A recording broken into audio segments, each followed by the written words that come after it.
وبركاته. إن الحمد لله نحمده ونستعينه ونستغفره ونعوذ بالله من شرور أنفسنا ومن سيئات أعمالنا.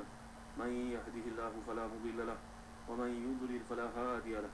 وأشهد أن لا إله إلا الله وحده لا شريك له وأشهد أن محمدا عبده ورسوله.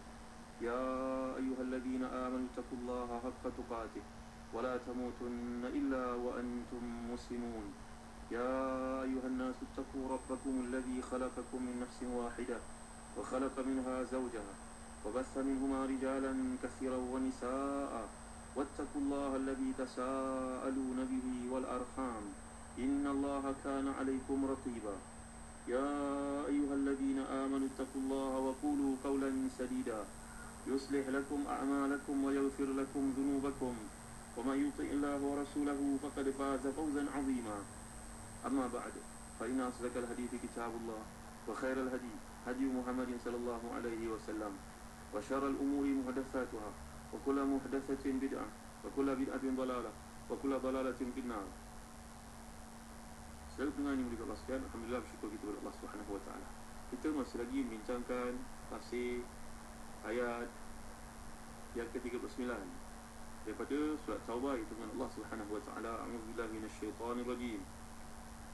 Illa tanfiru yu'adzibkum 'adzaban alima wa yastabdil qauman ghairakum wa la tadurruhu syai'a wallahu 'ala kulli syai'in qadir. Jika kamu tidak berangkat untuk perang, nescaya Allah akan menyiksa kamu dengan siksa yang pedih dan menggantikan kamu dengan kaum yang lain, dan kamu tidak akan memberi kemudaratan kepadanya sedikit pun, dan Allah Maha Kuasa atas segala sesuatu.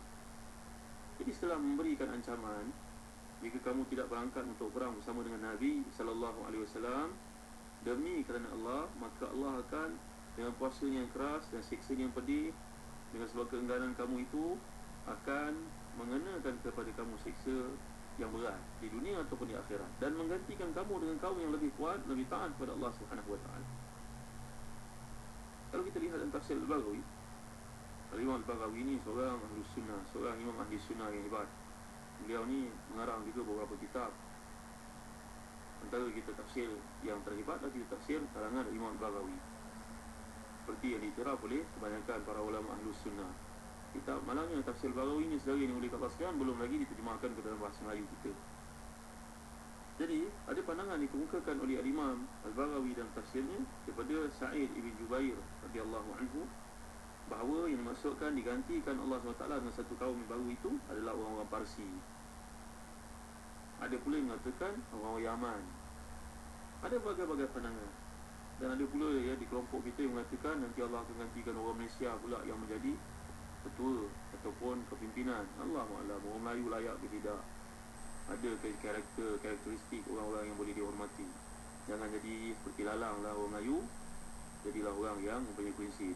La takunu imma'atan taqulun in ahsanna nasu ahsanna wa in asa'u asa'na walakin ati'u wa ati'u anfusakum. Jangan jadi macam lalang. Dan hidup ni kena ada prinsip. Wahai orang Melayu yang dimuliakan Allah sekalian, kalau kalian layak, maka kalian akan masuk dalam ayat ini. Artinya tak ada pengkhususan yang khas dan mengatakan orang Parsi ke orang Yaman ke, tidak. Ayat ini bersifat umum. Kalau orang Arab tidak mampu mengikut tanggungjawab ni, maka Allah akan gantikan mereka dengan satu kaum yang lebih baik, dan mereka tidak akan, dan orang yang diusir ini, yang dinafikan hak untuk memegang kepimpinan ini, tidak akan memberi kemudaratan sedikit pun kepada Allah SWT. Kalaulah bahasa Arab yang jadi halangan, hanya di kalangan ulama-ulama dari India yang mampu bahasa Arab lebih baik daripada orang Arab sendiri. Contohnya kita kenali seorang bernama Abu Hasan Ali An-Nadawi dari keturunan Sayyidina Hasan, seorang alim yang hebat. Juga ada di sana Hamzah Al-Malibari, seorang dari keturunan Malabar, seorang India daripada keturunan Kerala sana atau Kerala. Mereka ni adalah orang bukan Arab, tapi Allah gantikan mereka ni penulisan hebat, tajam, ilmunya mantap, solid.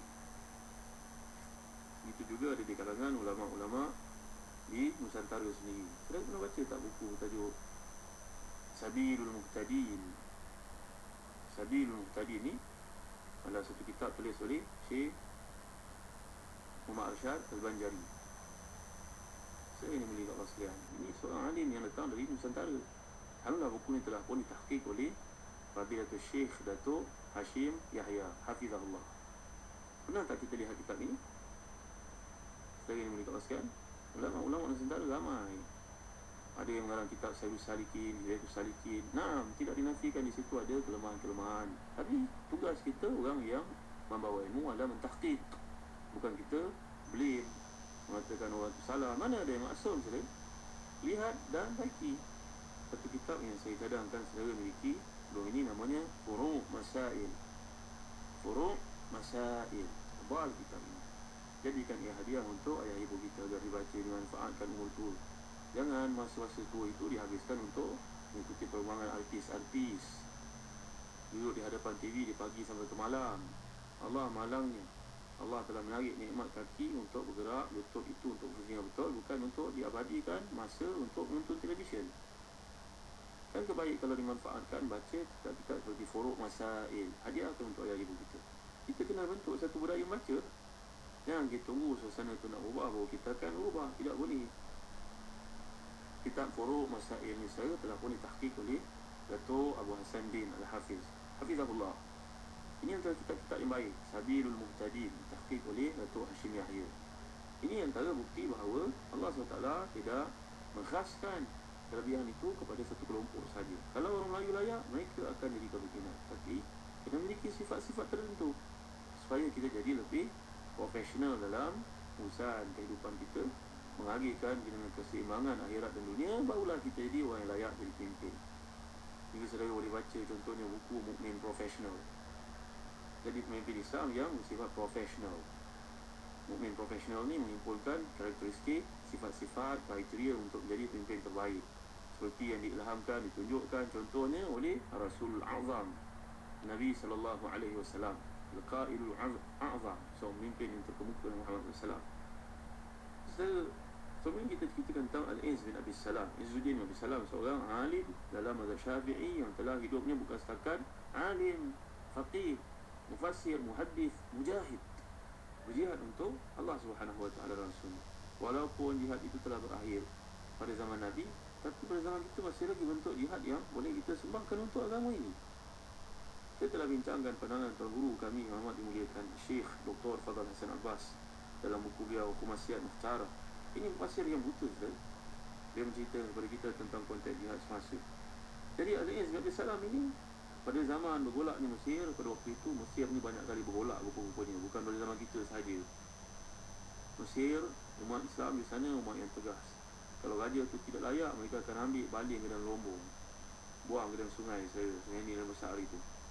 Mesir bergolak kerana pimpinannya Mamluki, seorang keturunan hamba yang tidak layak menjadi pemimpin tertinggi kerajaan Islam. Tidak layak langsung menjadi ketua kerana dia tidak bebas, dia merdeka. Dia tidak merdeka. Maka Syekh Izzuddin Abi Salam telah menyampaikan bahawa tidak layak kepimpinan kita dipimpin oleh seorang mamluk, seorang hamba, layak baginya untuk dijual saja di pasar. Ini adalah dalam kita belajar Nizamul Hukmi, dalam bab Fiqhud Daulah. Ada syarat-syarat kepimpinan yang perlu ada pada seseorang pemimpin itu.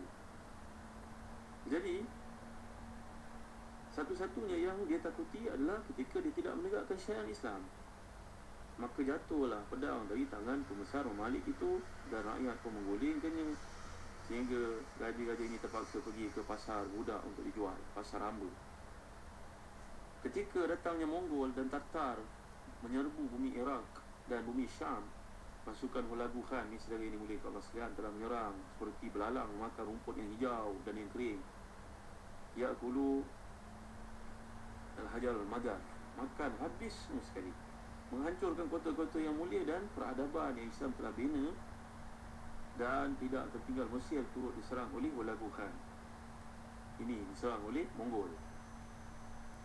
Saya ini mulia Allah sekalian, ketika itulah Syekh Izzuddin Abi Salam telah pun membangunkan kesedaran kepada umat Islam Mesir, menggerakkan jiwa mereka, menyuburkannya dengan semangat kepahlawanan dan juga jihad, mengobarkan api keimanan dada-dada mereka. Disebut oleh Syekh Al-Imam Az-Zahabi dalam kitabnya Siyar A'lamin Nubala. Jadi saya ini mulia Allah sekalian, beliau telah pun bangkit untuk mengajar umat Islam, mengembalikan umat Islam kepada izzah, kepada kemuliaan. Bangun, wahai umat Islam semua, sedarlah tanggungjawab kamu. Saudara yang dirahmati dan dikasihi Allah sekalian, Maka bila berbincang perkara ni, mereka telah menaikkan seorang pahlawan yang baru, ketua yang baru, namanya Raja Qutuz, yang dipanggil sebagai Sultan Muzaffar. Sultan Muzaffar ni Raja Qutuz yang telah menang di Ain Jalut. Ketika orang Islam kekurangan harta, maka para pemimpin telah mengatakan, wahai rakyat semua, kumpulkanlah harta yang ada di tangan kamu untuk kita berjihad. Syekh Izzuddin bin Salam mengatakan tidak. Rakyat tidak wajar mengeluarkan harta. Raja-raja dan pemimpin yang emas perak berada dalam rumah mereka, pinggan mangkuk. Isteri-isteri mereka diselimuti, pakai dengan gelang-gelang yang tebal dengan emas, perak dan sebagainya. Itu dulu keluar. Ya Allah, beraninya Izzuddin bin Salam ni, saudara. Keluarkan semua yang ada pada para pemimpin, barulah kemudian keluar apa yang ada pada rakyat. Kerana apa yang ada di tangan pemimpin itu dikumpul dengan cara yang tidak betul sebelum ini. Saudara, ini pemimpin mata hati, saudara. Pemimpin mata hati, bukan pemimpin dari sudut fizikal. Mata hati manusia itu dituiskan olehnya kerana keikhlasan beliau. Fahamnya kepada ayat itu sehingga menyebabkan semua golongan umat Islam pada waktu menginfakkan apa yang ada pada tangan mereka, yang ada dalam simpanan mereka.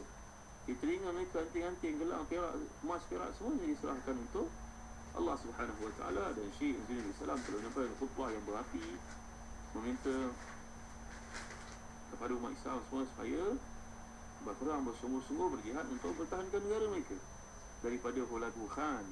Dan akhirnya terbukti umat Islam menang, sehingga mereka mengalahkan tentera Tartar ini di medan yang bernama Ain Jalut. Dan perkara ini saudara berlaku dalam bulan Ramadan. Saya ini mulia kat sekalian, ini cerita tentang jihad. Dan yang mempertahankan Islam di Dimashq pada waktu itu disambut oleh Syekhul Islam Ibn Taymiyah. Ini para ulama Islam saudara ini mulia kat sekalian. Perselisihan memang wujud, timbul di antara mereka, itu tidak ada masalah. Itu hanyalah merupakan perbezaan-perbezaan pandangan. Jadi saudara ini mulia kat sekalian, akhirnya Islam berjaya mengeluarkan musuh Allah Subhanahu Wa Taala. Ini semangat jihad yang harus ditanam di setiap umat Islam. Walaupun berbeza-beza pandangan, tapi itu tidak menjejaskan. Kerana itu dalam perkara-perkara yang boleh diperbaiki. Tapi adakah kita memiliki sifat seperti ini pada hari ini? Sifat seperti mereka pada hari ini. Kita beza-beza pandangan. Kalau musuh datang, agak satu tak? Kalau satu, Alhamdulillah. Tapi kalau tak bersatu, maknanya kita ikut syaitan sebenarnya. Jadi, apa yang sedang kita pelajari sekarang adalah keindahan, kehebatan, keagungan, kemuliaan umat Islam yang terletak pada kefahaman mereka takut.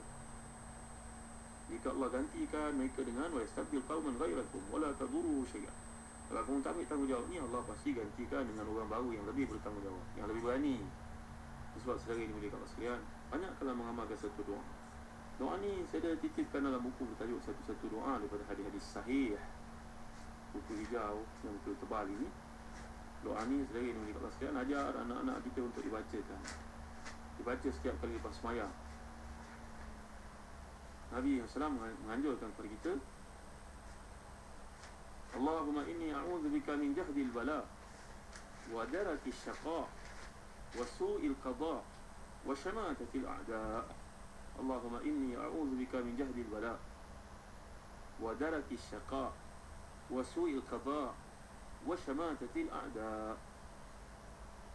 Allahumma inni a'udzubika min jahdil bala wa darakis syaqa wa su'il qada wa syamatatil a'da.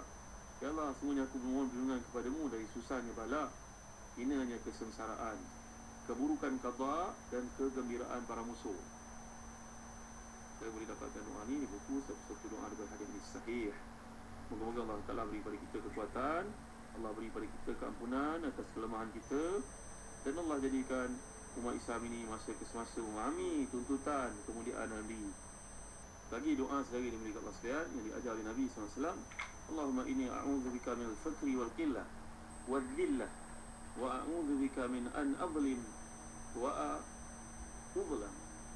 Allahumma inni a'udzubika min al-fakr wal qillah wal dhillah wa a'udzubika min an adlim aw udlam. Allahumma inni a'udzubika min al-fakr wal qillah wal dhillah wa a'udzubika min an adlim aw udlam.